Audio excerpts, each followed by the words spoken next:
मैं निधि घर परिवार के आज के इस अंक में हमारे सभी दर्शकों का स्वागत और अभिनंदन करती हूँ। आज घर परिवार में हमारा विषय है स्तनपान, मातृत्व का वरदान। हम सभी लोग जानते हैं कि अगस्त का पहला सप्ताह हमारी माताओं और नवजात शिशुओं को समर्पित होता है। स्तनपान सप्ताह जागरूकता सप्ताह के रूप में मनाया जाता है।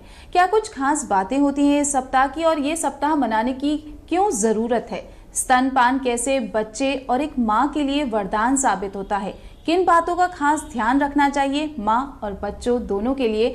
और स्तनपान से निकलने वाला पहला दूध कितना ज्यादा पोषक तत्वों से भरपूर होता है? ये सारी और तमाम जानकारियां आपके मन के सारे डर, सारे संशय, सारी भ्रांतियों को दूर करने के लिए आज इस मौके पर हमारे साथ मौजूद हैं बेहद खास मेहमान, स्त्री रोग विशेषज्ञ डॉक्टर नीलम मिश्रा जी। मैम, आपका बहुत बहुत स्वागत है हमारे प्रोग्राम में। तो मैम, सबसे पहले अगर हम स्तनपान जागरूकता सप्ताह की बात करें तो इस सप्ताह की ज़रूरत क्यों पड़ी और कब से इसकी शुरुआत हुई? विश्व स्तनपान सप्ताह जो है वो 1 तारीख से लेकर 7 अगस्त तक मनाया जाता है। ये लगभग 120 देशों में एक साथ मनाया जाता है। 1990 में WHO और यूनिसेफ और अन्य ऑर्गेनाइजेशन ने डिसाइड किया कि धीरे धीरे जो स्तनपान का दर है वो कम होता चला जा रहा है और बच्चों में मृत्यु दर और महिलाओं में भी इन्फेक्शन वगैरह बढ़ रहे थे। तो उसको देखने के लिए और उसको कंट्रोल करने के लिए ये डिसाइड किया गया कि हम इसको एक दिवस के रूप में मनाएं, 7 दिन का प्रोग्राम बनाएं जिसमें कि हम माताओं को अवेयर करें या जो होने वाली माताएं हैं उनको स्तनपान के बारे में अवेयर करें।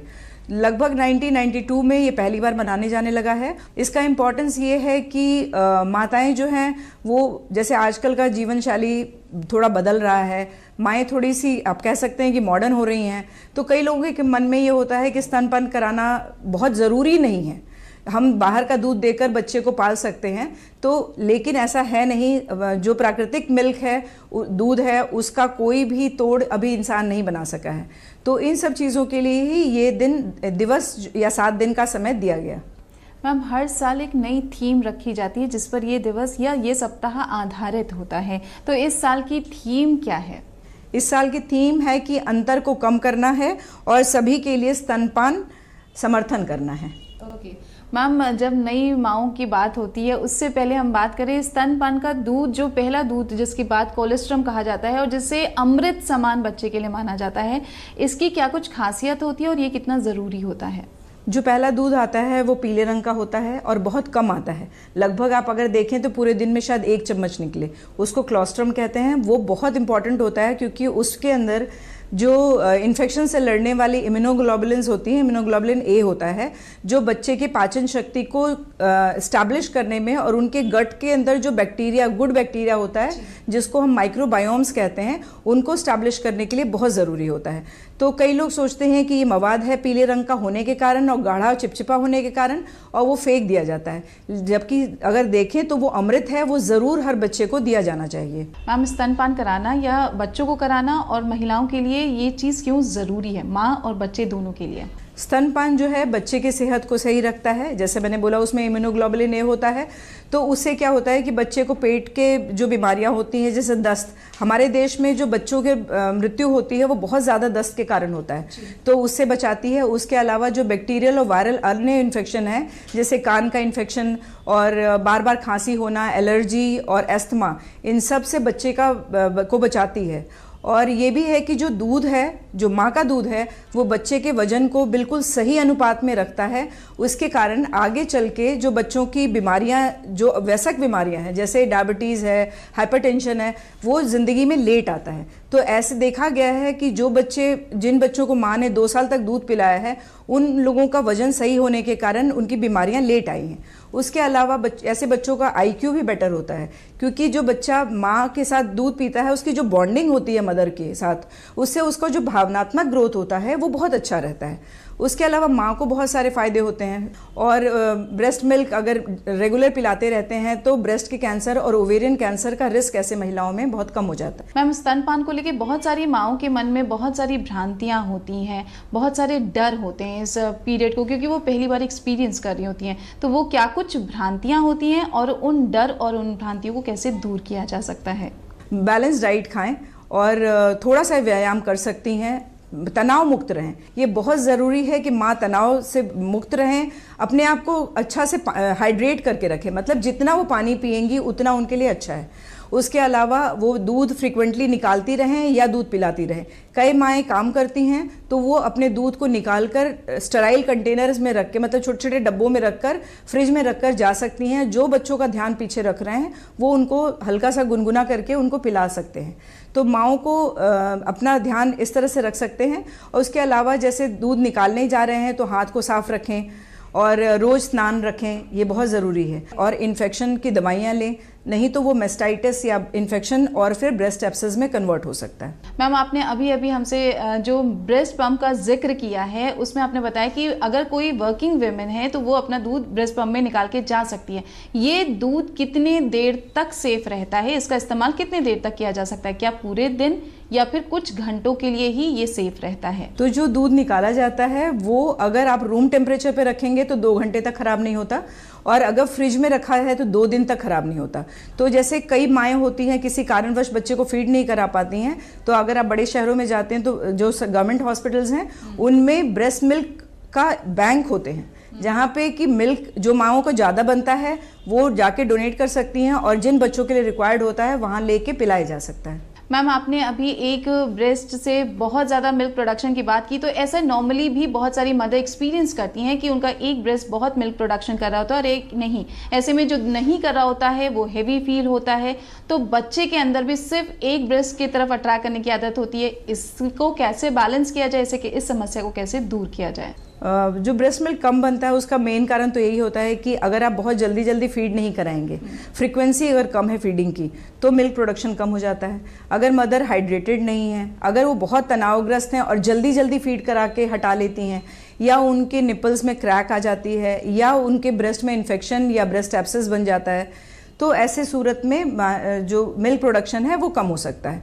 तो कुछ हर्ब्स हैं जो हेल्प करती हैं मिल्क प्रोडक्शन में, उनमें सतावर हो सकता है, जीरा हो सकता है। उसके अलावा कुछ मेडिसिन भी हम लोगों के पास होती हैं जो हम माँओं को देते हैं, तो दूध का प्रोडक्शन बढ़ जाता है। बच्चे को लेके मैम ब्रेस्ट फीडिंग कितने साल तक करनी चाहिए, कब से शुरू करनी चाहिए? बर्थ के टाइम से ये हमारे नज़रिए में है, कब तक, कितने साल तक, बच्चे के कितने बड़ा होने तक बच्चे को ब्रेस्ट फीड कराना सही होता है और कब ये आदत छोड़ देनी चाहिए?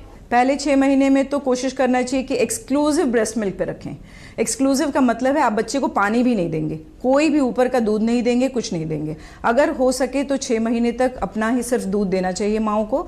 6 महीने के बाद जैसे हमारे यहाँ खाने हम लोग चटावन करते हैं या खाना शुरू करते हैं बच्चों का, इवन उसके साथ कोशिश करना चाहिए कि बच्चों को आप दूध दीजिए, अपना दूध, माएँ अपना दूध पिलाएं। तो 2 साल तक अगर माएँ पिला पाती हैं तो माँ के लिए और बच्चे के लिए, दोनों के लिए बहुत ही अच्छा रहता है। 2 साल के बाद भी अगर माएँ चाहें तो कंटिन्यू कर सकती हैं, लेकिन 2 साल तक अगर पिलाएंगे तो बहुत ही ज़्यादा अच्छा रहे। अब कौन सा समय होता है जब बच्चे को चाहिए दूध, वो कौन सा सिम्टम होता है, क्योंकि बच्चा तो खुद बोलने नहीं वाला, और कितनी देर तक वेट करना चाहिए या एक मिल्क प्रोडक्शन के बाद दूसरे मिल्क प्रोडक्शन तक वेट करना चाहिए, ये भी आप जानना चाहते होंगे। तो नीलम जी, हम आप तक ही आना चाहेंगे। कहते हैं जब बच्चा बहुत जोर से रोने लगे तब उसे भूख लगी होगी, क्या ये सही सिग्नल होता है बच्चे को दूध पिलाने का, या फिर कोई एक टाइम डिसाइड है कि इतने आवर्स के बाद बच्चे को दूध पिलाना चाहिए? देखिए, आवर्स तो नहीं डिसाइडेड होता। आजकल कहते हैं कि ये पहले भी होता था कि दूध जो है ऑन डिमांड दीजिए। जब बच्चे को भूख लगेगी तो बच्चा अपने आप डिमांड करेगा, लेकिन हाँ, रोने तक भी इंतज़ार नहीं करना चाहिए, क्योंकि तब तक बच्चा बहुत इरिटेबल हो जाता है और फिर निपल्स पे बाइट कर सकता है। तो जो बच्चा भूखा होता है उसके कुछ साइन होते हैं, जैसे वो मुंह खोलता है, हर चीज़ को सक करने की कोशिश करता है, जब भी आप उसके पास जाएँ तो निपल को सक करने की कोशिश करता है, या अपने हाथ को मुँह में ले जाकर उसको चूसता रहता है। ये सारे साइन होता है कि बच्चा भूखा है। उसके अलावा बच्चा रो सकता है, थोड़ा टैंट्रम थ्रो कर सकता है, तो उससे आप जानिए कि बच्चा भूखा है। अमूमन देखा गया है कि 2 से 3 घंटे शुरुआत के दिनों में बच्चा थोड़ा फ्रीक्वेंटली फीड करता है, क्योंकि दूध का अमाउंट भी कम होता है और बच्चा थोड़ा थक जाता है पीते पीते। लेकिन बाद के दिनों में 3 से 4 घंटों में बच्चे को फीड की ज़रूरत पड़ती है, और एक बच्चा 20 से 30 मिनट तक दूध लेता है। एक बार में दूध पीना शुरू करेगा तो 20 से 30 मिनट तक पिएगा, और अमूमन 3 से 4 घंटे में पिएगा। 6 महीने के मतलब जब बड़ा बच्चा हो जाता है तब। मैम ऐसी भी बच्चों में टेंडेंसी होती है कि वो स्पेसिफिक एक ब्रेस्ट से ही मिल्क लेना पसंद करते हैं। अब ऐसे में कंडीशन हो जाती है कि कई बार एक ब्रेस्ट बहुत हैवी फील होता है मदर्स को और एक बहुत लाइट, तो ये डिफरेंस को कैसे बैलेंस किया जाए और ये जो आदत होती है उसे कैसे बैलेंस किया जाए बच्चों की? ये इस बात पे भी डिपेंड करता है कि मदर राइट हैंडेड है, लेफ्ट हैंडेड है, तो वो उस अपनी कंफर्ट के हिसाब से करती हैं। लेकिन जब माँ दूध पिलाने लगती है तो ब्रेन से एक हार्मोन ऑक्सीटोसिन रिलीज होता है जो दोनों ही ब्रेस्ट में मिल्क को लेट डाउन करता है। उसको हम लोग लेट डाउन रिफ्लेक्स कहते हैं। तो कोशिश करनी चाहिए कि पहले अगर बच्चा एक तरफ कंफर्टेबल है तो थोड़ी देर आप उसको पिला लीजिए, फिर बच्चे को दूसरे ब्रेस्ट पे जो कि आपका हैवी हो रहा है उस पर शिफ्ट करिए। अगर नहीं बच्चा पीता है तो उस ब्रेस्ट से आप मैनुअली हाथ द्वारा या पंप द्वारा मिल्क निकाल सकते हैं और उस बच्चे को फीड करा सकते हैं उस दूध। हाँ, अगर दूध नहीं निकाला तो दूध छाती में भरने के कारण वो बहुत ज़्यादा सूजन हो जाती है, लाली हो जाती है और उसमें एब्सेस मतलब घाव बन सकता है। तो कोशिश करना चाहिए कि बच्चे को एक फीडिंग के दौरान भी आप 2 मिनट के लिए एक ब्रेस्ट पे फीड करें, उसके बाद बच्चे को शिफ्ट करिए दूसरे ब्रेस्ट पे। हाँ, एक चीज़ यहाँ पे ये भी बताना चाहूँगी कि अगर ब्रेस्ट में से जैसे आपने शिफ्ट करना चाह रहे हैं एक ब्रेस्ट से दूसरे ब्रेस्ट पे, तो आप क्या करें कि बच्चे का लैचिंग कैसे हटाएंगे। उसके लिए आप अपनी छोटी उंगली को बच्चे के जबड़ों के बीच में लगाएं, तो बच्चे का जो सक्शन होता है निप्पल और एरियोला के ऊपर वो निकल आता है। तो उसके बाद फिर ना आपको डैमेज होगा ना बच्चा ज़्यादा इरिटेट होगा।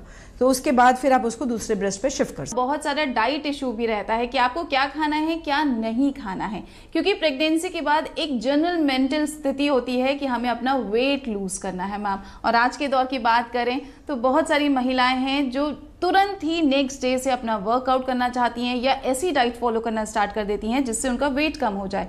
तो इसमें क्या कुछ प्रिकॉशन करनी चाहिए और ये नज़रिया कितना सही है कि वेट तुरंत ही लूज हो जाना चाहिए? देखिए, प्रेगनेंसी में क्योंकि जो वेट लॉस होता है वो 9 महीने की एक जर्नी होती है।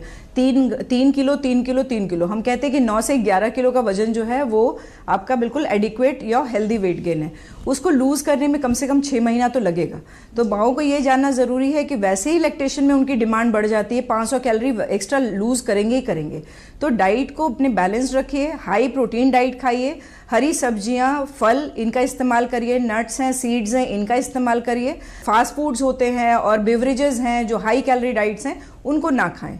डिलीवरी के तुरंत बाद 1.5 महीने तक हम लोग बड़ी हैवी एक्सरसाइजेस मना करते हैं, क्योंकि आपका यूट्रस हैवी होता है, वो नीचे आने का चांसेस होता है। तो और या कई महिलाओं का ऑपरेशन हुआ होता है, इसलिए भी हम लोग 1.5 महीने तक आपकी हैवी एक्सरसाइजेस मना होती है। एक मदर की टोटल न्यू जर्नी होती है और क्योंकि हम बार बार मॉडर्न मदर्स की बात कर रहे हैं, आधुनिक या वर्तमान समय की बात कर रहे हैं, आपने फिजिकल अपीयरेंस को लेकर बात की, तो कई मदर्स ब्रेस्ट फीडिंग सिर्फ इसलिए नहीं कराती हैं क्योंकि उनके मन में ये भ्रांति है कि उनका फिगर या पॉस्चर बिगड़ जाएगा। क्या ये सही है? ब्रेस्ट फीडिंग कराने से आपका फिगर या पॉस्चर बिगड़ जाता है या ये सिर्फ एक भ्रांति है?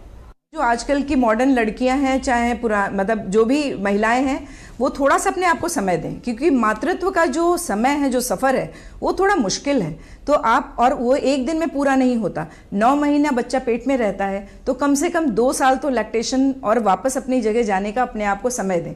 तो हम पहले महिलाओं से ही कहेंगे कि अपने आप को स्वीकार करिए जिस रूप में आप हैं, क्योंकि आप एक बहुत बड़ा काम कर रहे हो, एक इंसान को हेल्दी इस दुनिया में दे रहे हो, इस समाज को दे रहे हो, तो आपका बहुत बड़ा एक रोल है। तो उस तरह सोच के आप अपने फिगर पे अभी इतना ज़्यादा टेंशन ना करिए। मैम, क्योंकि भ्रांतियों की लगातार बात हो रही है, तो क्या कुछ ऐसे स्पेसिफिक डाइट्स आती हैं, कीटो डाइट्स हो गई या ये डाइट हो गई, इनको खाने से फिगर जल्दी लाइन पे आ जाता है, ऐसा कहते हैं, या परफेक्ट फिगर आ जाता है? अब क्योंकि हम एक ऐसी दुनिया में रह रहे हैं जहाँ पे हम सेलिब्रिटीज़ को देखकर बहुत ज़्यादा इंस्पायर हो जाते हैं। उन्होंने प्रेगनेंसी के बाद 2 महीने में वेट लूज़ कर लिया, 3 महीने में वेट लूज़ कर लिया, ये डाइट फॉलो करके।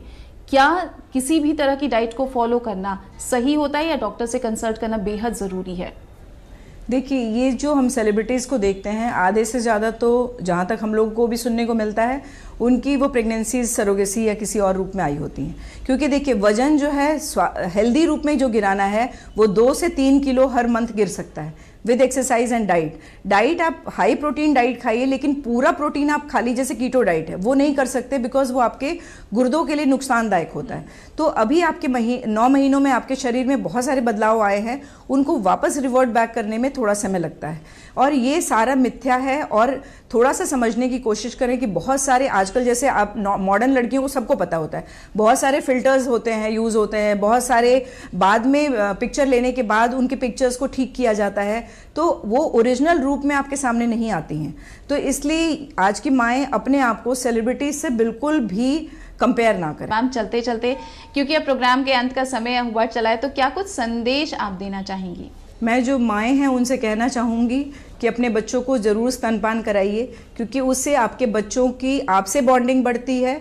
वो बच्चा एक अच्छा इंसान बन के समाज में एक अच्छा इंसान के रूप में जाता है। मैम, आज इस अहम मौके पर आप हमारे साथ जुड़ी, इतनी सारी ढेर सारी आपने अहम जानकारियाँ दी। आई एम श्योर वो सारी मदर्स जो इस टाइम देख रही होंगी या उनके परिवार वाले, उनको बहुत मदद मिली होगी। आज हमारे साथ इस अंक पे जुड़ने के लिए आपका बहुत बहुत शुक्रिया।